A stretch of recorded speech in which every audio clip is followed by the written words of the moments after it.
you look at the history of Batman, he's always been the first to embrace every new technological advance. I mean, he has to. He's not Superman. The suit allows him to do things he couldn't do without it, but, you know, without it, he's still Batman. To put him in the future, he had to be more high-tech.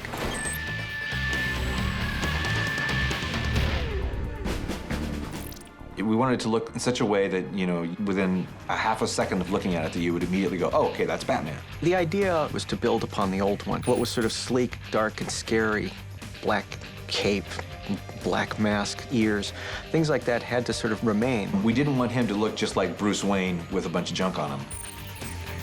We wanted to have his overall silhouette be completely different than the classic Batman.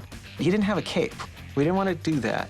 As technology advances, everything's all about miniaturization and making things smaller and more powerful, but still small. So I figured, hey, Bruce Wayne's smart enough, and the technology is probably going to exist to make all that stuff really, really compact so I can still keep his silhouette very, very sleek.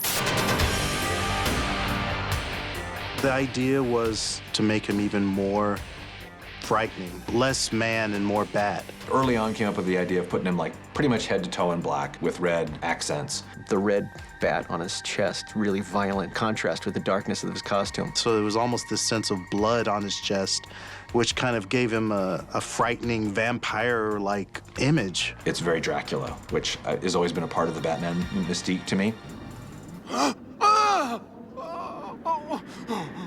Now, where is ink? I don't know. Wrong answer. Terry is just a punk kid in a suit. So the suit has to do a lot more work for him than the original Batman suit had to do. So the suit had to scare you right off the bat. We wanted to keep Terry very lean to make him seem like a teenager. We didn't want to make him look like a big, you know, bodybuilder.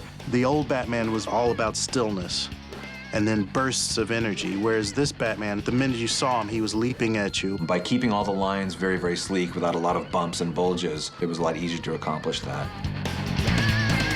The new Batsuit was really cool. We tried to put as much technology into it as possible. It's controlled by the mind, and so batarangs, instead of having to pull them out, they just pop up within the suit. It enhances the strength quite a bit. It sends readouts directly, you know, into the mask. There's an uplink with the Batmobile and also the Bat computer. The whole suit wasn't conceived all at once.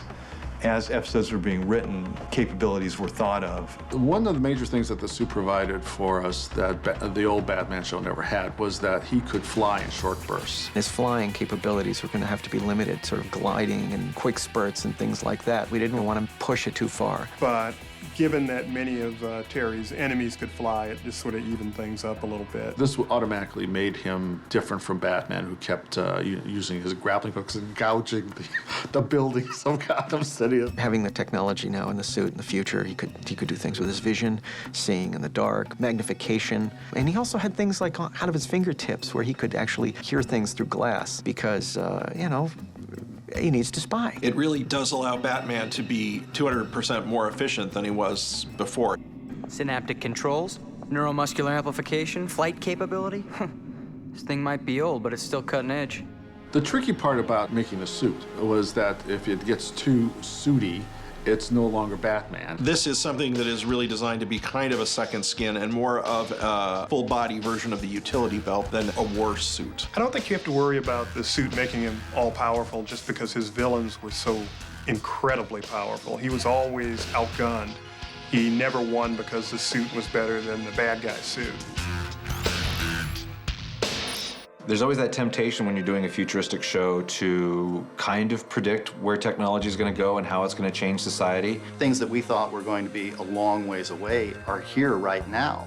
You know, we thought that the comlink was really futuristic stuff. The way he would actually tap his ear, the sort of Bluetooth type cell phone thing was actually not in existence at that time.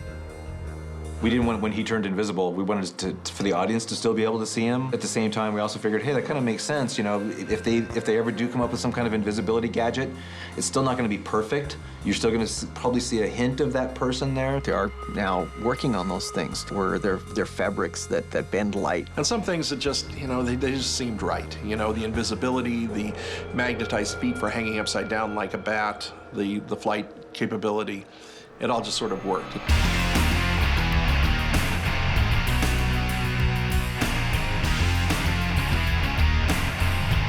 This is not the Batman of today. This is the Batman just slightly into the future. We didn't want to make him so overpowered that the suit defines what he is. He still has to have a personality within that suit. And that was something that we certainly wanted to keep all the way through to the end. It was about why he was a hero and why he was his own man. It really didn't have anything to do with the suit. It's only the suit that's out of commission, not Batman.